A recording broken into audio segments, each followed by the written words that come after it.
우리 같이 말씀을 봅니다. 고린도전서 1장 4절부터 8절까지의 말씀 같이 나눕니다. 고린도전서 1장 4절부터 8절까지의 말씀, 자막을 보셔도 되고요, 성경을 보셔도 됩니다. 같이 한번 천천히 읽어봅니다. 우리 하나님의 마음이 바울 사도 속에 들어가 있고, 바울 사도가 그것을 고린도 교회 성도들에게 증거하는, 전하는 서신입니다. 같이 읽습니다. 시작.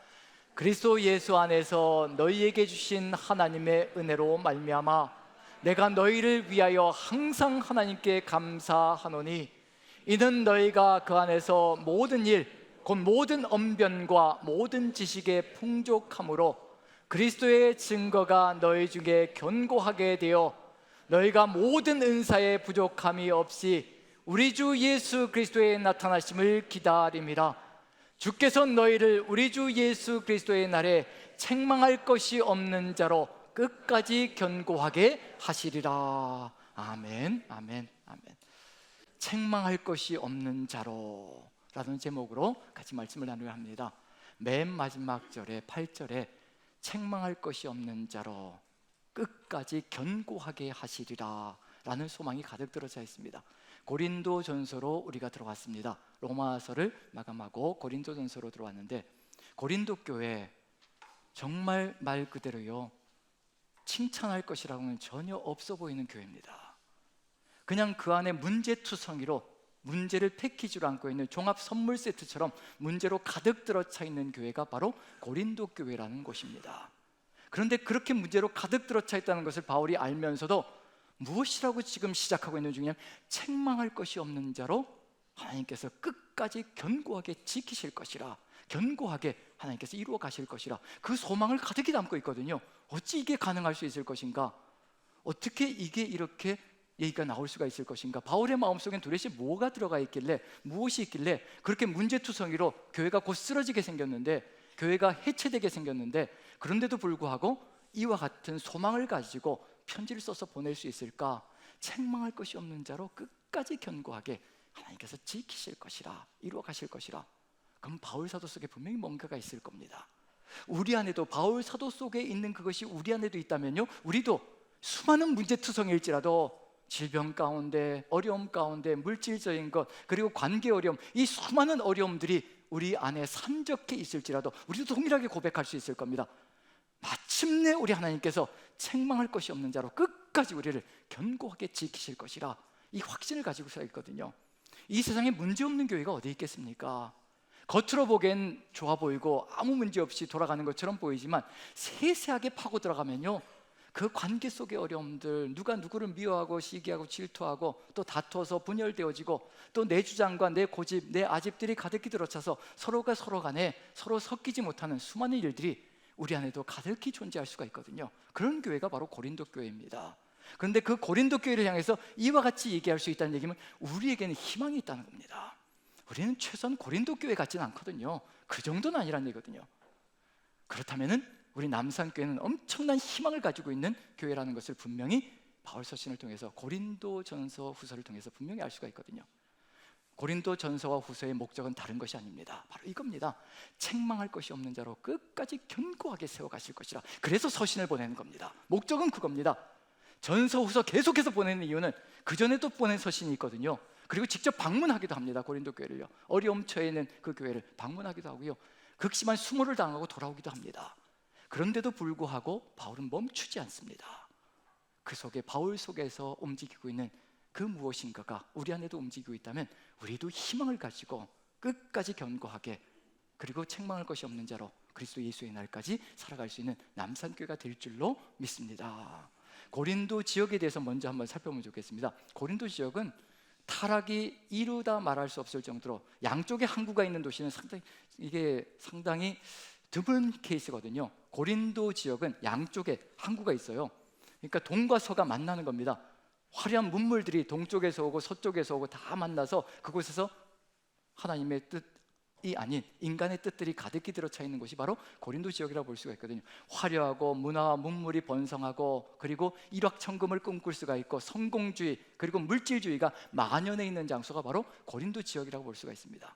우리가 살아가는 세상과 다를 바 없는, 그것보다 더한 세상이 바로 고린도 지역의 항구 도시니까, 그 안에 타락함과 퇴폐함이 얼마나 크겠습니까? 뱃사람들 아시잖아요? 뱃사람들이 모여서 좀 긴 시간 동안 항해하고 거기에 정박하게 되면 어떤 일이 벌어지는지 즐기고, 그리고 그런 모든 타락함들이 얼마나 극치를 달리고 있을 것인지, 그런 것들을 생각해 본다면 마음속에 가득히 들어차 있는 것은 이 세상 속에서 성공하고 물질주의로 가득 들어차서 남들보다 잘 되고 짓밟고 올라가서라도 성공하고, 이런 것들이 가득 들어차 있는 곳이 바로 고린도 지역이라고 볼 수가 있습니다. 어느 누가 와서든지 일거리가 많으니까요, 성공을 꿈꿀 수 있는 장소가 바로 고린도 지역이었습니다.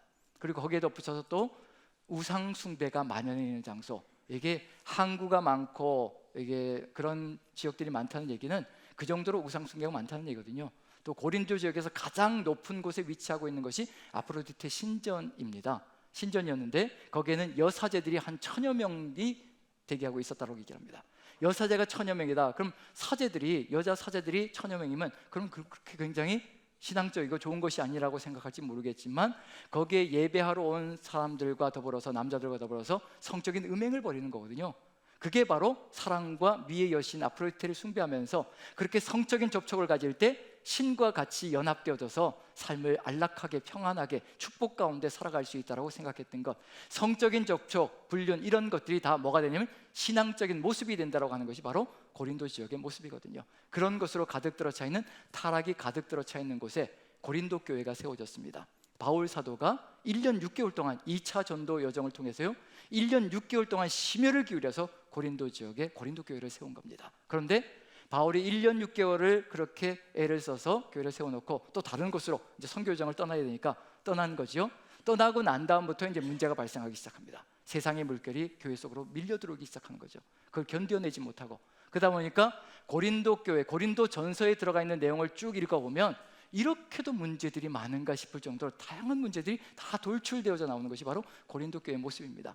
첫 번째로 나오는 게 1장부터 4장까지 뭐가 가장 크게 대두되고 있느냐면요, 네파로, 교회가 네 등분으로 갈라져 있다는 겁니다. 분열되어 있다는 거예요. 바울파다, 게바파다, 아볼로파다, 그 다음에 심지어는 그리스도파다. 우리는 예수 그리스도만 따라간다. 근데 파예요.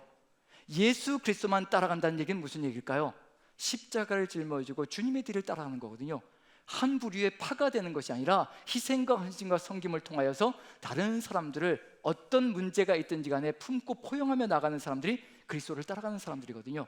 근데 우리는 다른 파다에서 그리스도 파다라고 큰 소리치고 있는 것이 고린도 교회의 모습 속에 들어가 있습니다. 그렇게 분열이 되어져 있고, 로마 교회는 그래도 이방인과 유대인으로 나뉘어져 있는 거거든요. 그런데 고린도 교회는 이방인과 유대인으로 나누어져 있는 것, 그 위에 또 선호도에 따라서 나는 이 지도자가 좋아, 나는 저 사람이 좋아, 그런 선호도를 가지고 나는 저분의 설교를 들으면 너무 은혜가 돼, 저 사람은 근데 은혜가 안 돼, 이러면서 바울이다, 아볼로다, 게바다, 그리스도다 이렇게 쫓아가는 일들이 벌어지거든요. 우리한테도 흔히 발생되어지는 일입니다. 저도 알지요. 저를 죄송합니다. 그 얘기는 안 하도록 하겠습니다. 제가 말씀을 전하는 것을 또 기뻐하는 분들이 있는가 하면 마음에 안 드는 분들도 있죠. 사람이 다 똑같을 수는 없잖아요. 그렇잖아요. 성향이 다 다르기 때문에. 그래서 예배 끝나고 돌아가셔서 또 유튜브를 통해서 은혜를 누리시는 분들도 있거든요. 그런데 제가 확신하는 건 뭐냐면요, 어느 누구를 통해서든지 하나님의 말씀으로 은혜를 누린 자는 절대로 분열되지 않습니다. 진정한 하나님의 은혜는요, 연합하게 되어 있습니다. 어떤 목사님을 통해서, 어떤 분을 통해서 은혜를 누리든지 그 은혜는 인간의 은혜가 아니거든요. 하나님이 주신 은혜입니다. 그래서 전 대환영입니다. 어느 누군가의 목소리를 듣고 어느 누군가의 말씀을 듣는다고 유튜브를 통해서 듣든지 어떤 다른 것을 통해서 듣든지 어디 가서 집회를 통해서 듣든지 다 괜찮습니다. 한 가지만은 분명해야 됩니다. 은혜를 누릴 때마다 우리는 하나님의 사람으로 하나 되어진다는 것. 뭔가 다른 곳에서 은혜를 누리고 왔는데 교회 안에서 분열의 모습이 보인다. 잘못된 겁니다. 잘못된 은혜를 추구하고 가고 있는 중입니다.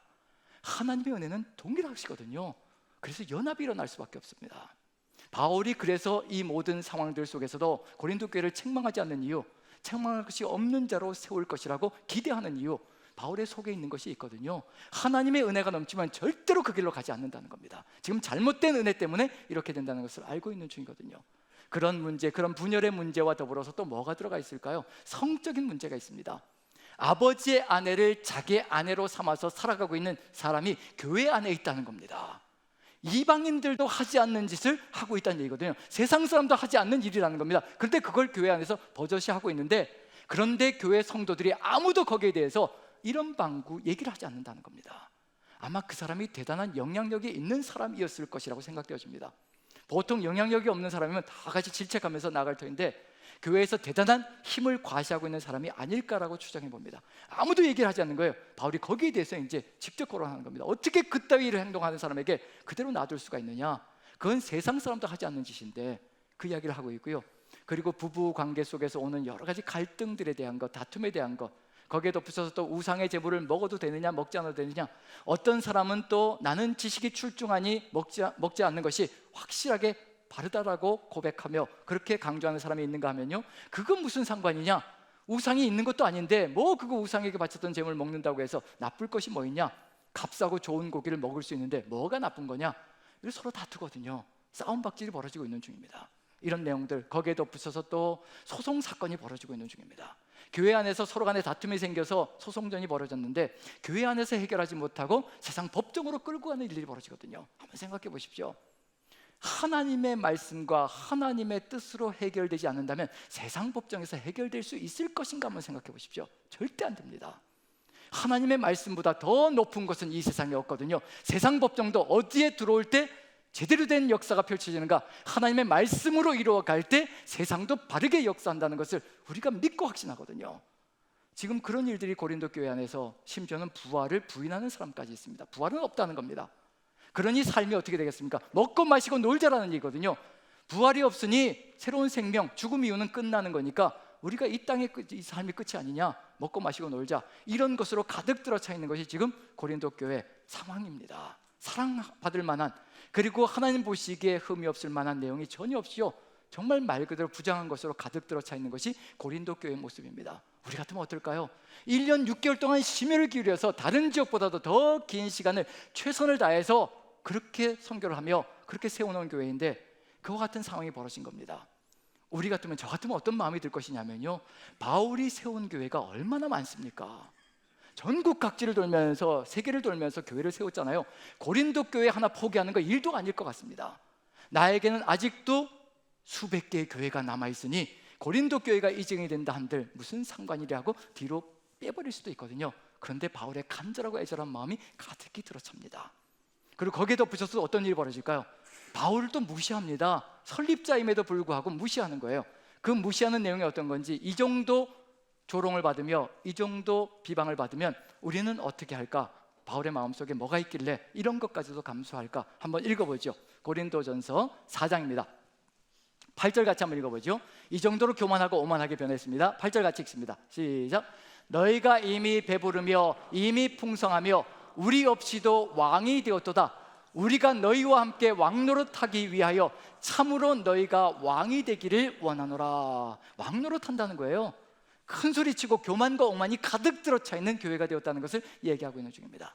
잘못을 잘못으로 인정하는 것이 아니라 당연한 것처럼 그렇게 살지 않는 것이 바보가 아니냐라고 생각할 정도로, 그 정도로 교만하고 오만하게 펼쳐가고 있는 것이 고린도 교회 성도들의 모습입니다. 그리고 바울이 1년 6개월 동안 사역하면서 지금까지 고린도 교인들에게 받은, 떠나 있는 상황 속에서도 받고 있는 상황이 무엇인가?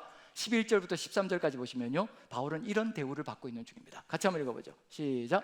바로 이 시각까지 우리가 줄이고 목마르며 헐벗고 매맞으며 정처가 없고 또 수고하여 친히 손으로 일을 하며 모욕을 당한 즉 축복하고 박해를 받은 즉 참고 비방을 받은 즉 권면하니 우리가 지금까지 세상에 더러운 것과 만물의 찌꺼기 같이 되었도다. 고린도 교회에서 사역할 때 분명히 얘기했거든요. 자기가 천막 만드는 일을 하며 절대로 살해를 받지 않고 천막 만드는 일을 하며 밤을 새워서 일할 때도 있었을 거예요. 주문이 많이 밀려 들어오면. 그 당시에 전쟁이 하도 많았기 때문에 군대로 납품하는 천막들이 상당히 많았을 것이라 추정되어집니다. 그래서 밤 새우는 일들도 많았을 것이라 생각되어지거든요. 그렇게 밤을 새워가며 최선을 다해서 일을 하며 오히려 자기가 번 것을 가지고 고린도 교회 성도들을 섬기며 나아갔던 사명자의 길을 걸어갔습니다. 만약에 저에게 이렇게까지 하라고 한다면, 만약에 우리 남성교회 성도님들께서 벌어서 좀 사역하고 그러세요, 이렇게 얘기한다면 저는 어떻게 할까요? 어떻게 하는 게 올바를까요? 내일 사표를 내는 게 옳을까요? 아니면 그래요 하면서 또 섬기면서 가는 것이 옳을까요? 마음대로 하시라는 표정 자체를 보니까 마음대로 하세요 뭐 그런 표정들이 가득히 들어차 있는데 쉽지 않은 일입니다. 사역, 선교를 하며 감당하며 사람들을 세워가는 것도 이건 정말 쉬운 일이 아니거든요. 거기에 덧붙여서 일을 하면서 또 다른 사람들에게 공급해 가면서 이 사명을 감당한다는 것 결코 쉽지 않거든요. 그런데 보십시오, 이렇게 수고하여 친히 손으로 일을 하며 가는데 모욕을 당합니다. 그런데 모욕을 당함에도 불구하고 축복한다고 얘기합니다. 악을 악으로 절대 갚지 않습니다. 우린 그렇잖아요. 내가 저런 대우를 받지 않으려면 저 사람이 한마디면 한 두마디 해가지고 찍소리도 못하게 만들어야 나를 만만하게 보지 않을 것이라고 생각하는 것이 우리 그리스도인들의 삶이 될 수도 있습니다. 절대 그렇게 하지 않습니다.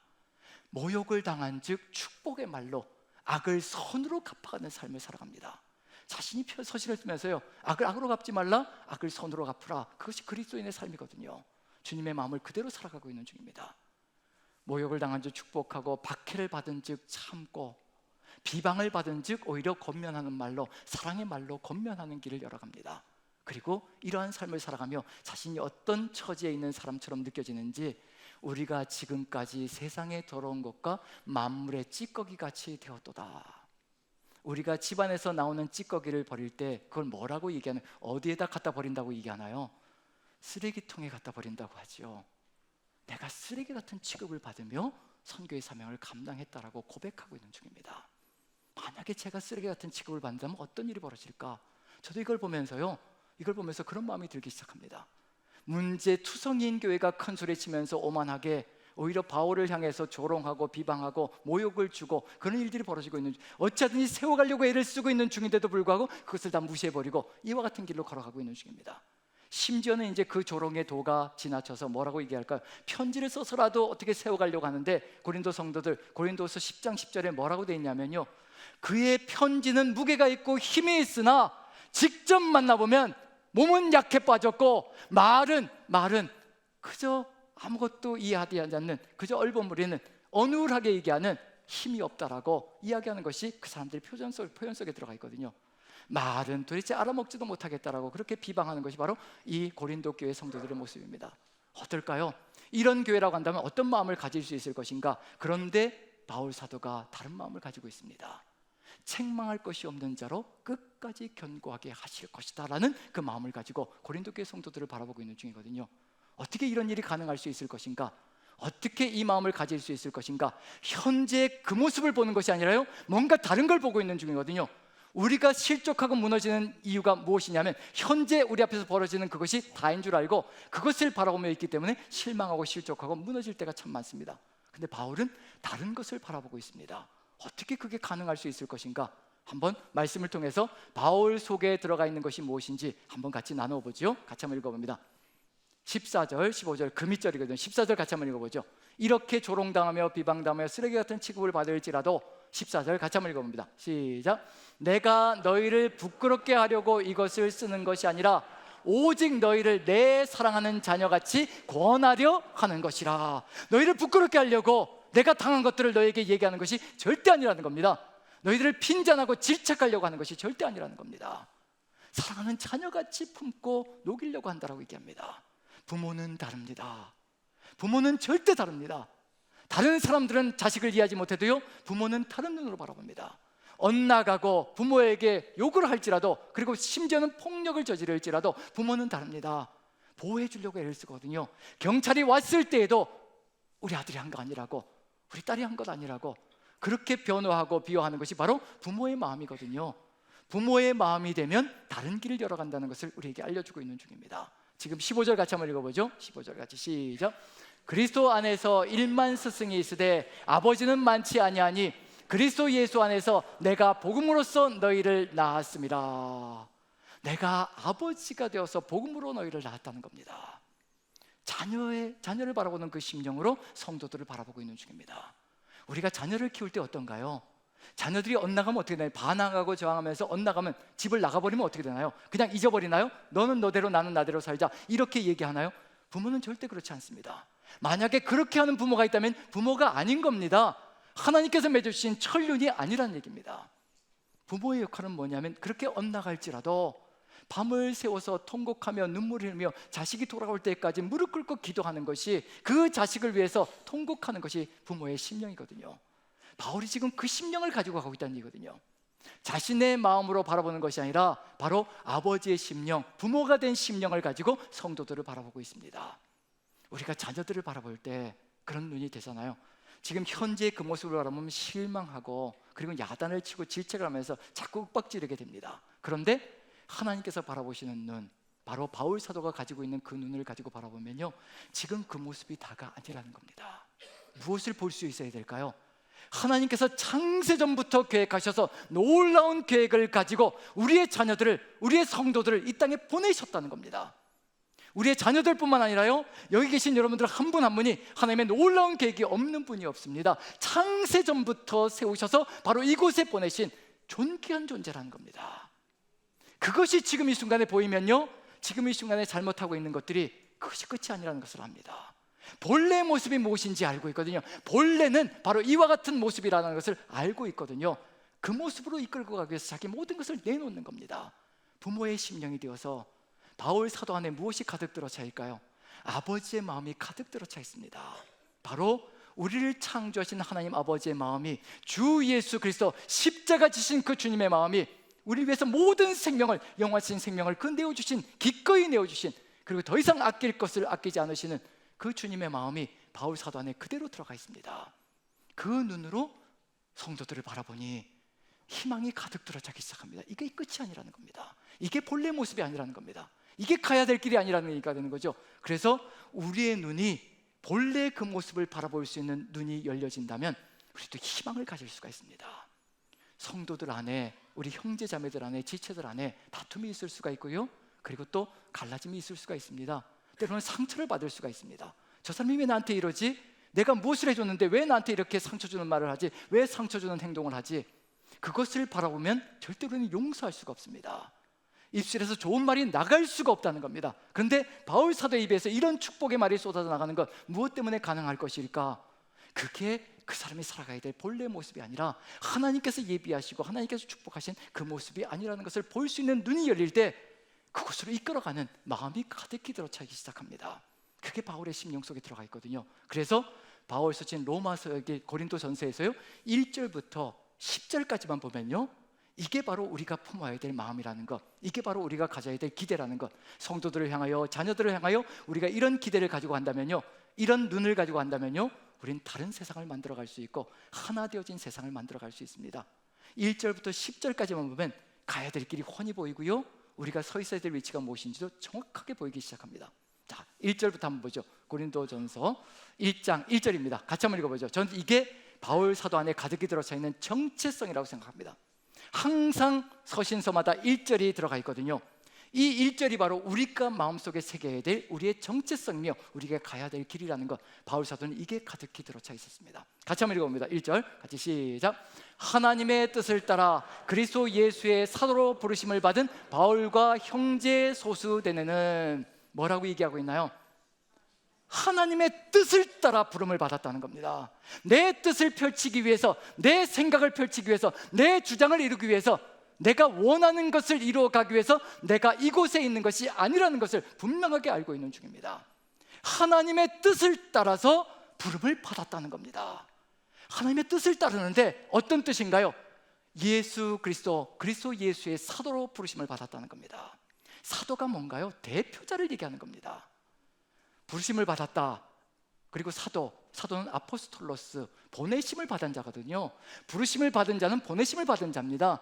사도는 그런 뜻을 가지고 있습니다. 부르심을 받은 다음에 보냄을 받기 위해서 부르심을 받은 거거든요. 그게 사도라는 뜻입니다. 아포스톨로스, 보내심을 받았다. 바울 사도는 누가 부르셨는가? 하나님의 뜻을 따라 그리스도 예수의 사도로 부르심을 받았다고 얘기합니다. 그리스도 예수의 사도는 뭔가요? 누구를 대표하기 위해서 부르심을 받았다는 얘기인가요? 그리스도 예수를 대표하기 위해서 부르심을 받았다는 겁니다. 우리는 지금 누구를 대표하고 있습니까? 누구를 대신하고 있습니까? 우리의 모습을 통해서 예수 그리스도가 나타나지 않으면요, 우리는 잘못된 삶을 살아가고 있는 중입니다. 우리도 모두 하나님의 뜻을 따라 그리스도 예수의 사도로 부르심을 받은 사람들입니다. 사도로 부르심을 받았다. 어떤 사람들이 이런 논쟁을 벌입니다. 지금 이 시대에도 사도가 있느냐, 아니면 사도는 과거로 끝난 것이냐, 그건 다 어이없는 논쟁들이고요, 우리가 하지 말아야 될 논쟁들 속에 포함되어집니다. 사도가 있든지 없든지 무슨 상관이겠습니까? 한 가지만 기억하면 되는 겁니다. 바로 하나님의 뜻을 따라 그리스도 예수의 사도로 부르심을 받았다. 그리스도 예수의 사도로 부르심을 받았다, 무슨 뜻일까요? 오직 자기를 부인하고 자기 십자가를 지고 예수 그리스도의 뒤를 따라가는 사람, 그 사람이 사도라는 얘기거든요. 그런데 자꾸 세상 속에서 지금 이 시대 자기의 사도권을 주장하는 사람들, 나는 사도의 뒤를 이었다, 교만하고 오만하게 내가 특별한 권위를 부여받았다라고 자랑질하려고 그 짓을 하고 있는 중이라면요, 아무 의미가 없습니다. 정말 진정한 사도라면요, 오직 예수 그리스도의 그 십자가를 지고 오직 자기를 부인하며 주님의 뒤를 따라가는 그 삶만을 추구할 겁니다. 누가 사도라고 부르든지 부르지 않든지 상관조차 하지 않을 겁니다. 그게 바로 진정한 사도거든요. 여기서 바울 사도가 하나님의 뜻을 따라 그리스도 예수의 사도로 부르심을 받았다. 누구의 눈을 가지고, 누구의 마음을 가지고, 누구의 뜻을 가지고 지금 걸어가고 있는가? 자기의 생각과 감정이 아니라 오직 하나님의 뜻과 예수 그리스도의 그 마음을 가지고 지금 교회를 바라보고 있는 중입니다. 그럼 달라지는 거죠. 2절에 이런 역사가 펼쳐지는 겁니다. 고린도 교회를 향해서 이와 같이 얘기합니다. 2절 같이 한번 읽어보죠. 시작. 있는 하나님의 교회 곧 그리스도 예수 안에서 거룩하여지고 성도라 부르심을 받은 자들과 또 각처에서 우리의 주 곧 그들과 우리의 주 되신 예수 그리스도의 이름을 부르는 모든 자들에게 뭐라고 얘기하나요? 1년 6개월 동안 내가 어떻게 해서 너희들을 세웠고 이 교회가 내가 세운 교회인데 너희들이 나를 무시하고 나에게 이렇게 비방을 가하며 이렇게 무시할 수 있느냐? 절대로 그렇게 얘기하지 않습니다. 고린도에 있는 하나님의 교회라고 얘기합니다. 자기 교회가 아닌 겁니다. 이 세상 속에 어느 누가 교회를 세웠든지요, 그 교회는 하나님의 교회입니다. 내 교회인 것처럼 물질을 마음대로 사용한다든가 내가 원하는 대로 이끌어가기 위해서 내 고집을 부려야 된다든가 그런 교회는 하나님의 교회가 아니라 자기 교회일 겁니다. 고린도에 있는 하나님의 교회라고 얘기합니다. 하나님의 눈으로 바라보고 하나님의 마음으로 바라보니 모두가 다 하나님의 교회이고 하나님의 사람들이라는 것을 깨닫기 시작한다는 얘기거든요. 하나님의 교회입니다. 그래서 뭐가 보이기 시작하냐면요, 그리스도 예수 안에서 거룩하여지고 성도라 부르심 받은 자들. 고린도 교회에 거룩한 자들이 어디 있습니까? 다 부정하게 다투고 싸우고 자기 주장을 하며 교만하고 오만하게 걸어가는 그런 사람들로 가득히 들어차 있는데 바울은 다른 것을 봅니다. 하나님의 교회는 바로 거룩한 존재들, 성도들의 모임이라는 것, 바로 이런 교회로 세워가기를 간절히 소망하며 이런 교회가 되기를 간절히 소망하고 있는 것이 바울의 마음속에 가득히 들어차 있습니다. 그럼 어찌해야 될까요?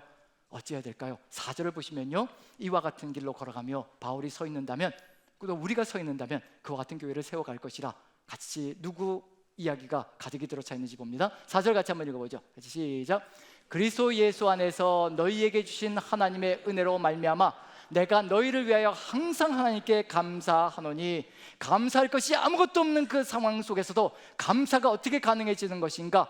그리스도 예수 안에서 가능해지는 것이고요, 그 그리스도 예수 안에서 하나님께서 너희에게 주신 은혜를 바라보니 감사할 것밖에 없다는 것을 고백하고 있는 중입니다.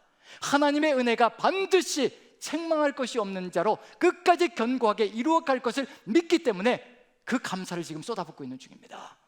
어려움들이 있으신가요? 지금 고통스러운 상황들이 펼쳐지십니까? 그럼 이렇게 바울처럼 기도해 보시고 이렇게 고백해 보십시오. 하나님께서 나에게 어떤 감사함을 주시려고, 어떻게 내가 감사하게 하시려고 나에게 이런 어려움을 주시나, 분명히 그 고난 뒤에는요 감사의 찬양과 고백이 쏟아져 나오게 만드시는 하나님의 역사가 있으실 겁니다. 그것을 미리 바라보는 사람들은 지금 항상 감사하는 삶을 잃지 않고 걸어갈 수 있는 역사가 펼쳐집니다. 우리에게 어려움이 닥칠지라도 두려워하지 마십시오. 그 어려움이 끝이 아니라 그 어려움 뒤에 있는 그 감사를 우리가 하나님께 올려드리기 위하여 하나님께서 이루어 가시는 삶의 길이라는 것. 그러면 그 다음부터 나타나는 모든 현상들은 다 뭐가 될 것이냐면요, 더 큰 감사를 이루어가는 역사로 이루어갈 것이라는 것. 그래서 5절부터 이렇게 살펴보면 아까 읽었던 본문의 내용이 등장합니다. 본문의 내용을 읽으면서 바울이 지금 현재 고린도의 모습을 보는 것이 아니라 앞으로 이루어질 그 놀라운 역사를 바라보며 감사하고 있다는 것을 느껴볼 수가 있습니다. 한번 보시죠. 5절, 6절, 7절, 8절인데요 5절 같이 한번 읽어봅니다. 같이 시작. 이는 너희가 그 안에서 모든 일, 곧 모든 언변과 모든 지식에 풍족함으로 그리스도 예수 안에 거하면 지금 비방하고 서로 싸우고 서로 헐뜯고 이런 것들, 이 언변이 그리고 모든 지식, 나는 너보다 더 나은 지식을 가지고 있으니까 나는 더 나은 믿음을 가지고 있다, 큰 소리치며 교만하고 그리고 또 사람들을 무시하는 것이 바르게 풍성하게 은혜 가운데 바른 자리를 잡아갈 것이라는 것을 믿고요, 지금 현재 말하고 있는 내용들을 얘기하는 것이 아니고 지금 현재 가지고 있는 지식의 부족함을 얘기하는 것이 아니라는 것, 하나님께서 세워가실 그 놀라운 역사를 미리 바라보며 바로 이와 같이 언변과 지식에 풍성하게 하여 주실 그것을 바라보며 감사하고 있다는 것을 알 수가 있습니다. 그 다음에 6절 7절 한번 읽어보죠. 같이 시작. 그리스도의 증거가 너희 중에 견고하게 되어 너희가 모든 은사에 부족함이 없이 우리 주 예수 그리스도의 나타나심을 기다림이라. 고린도 교회 생각해 보십시오. 은사주의자들이 상당히 많았습니다.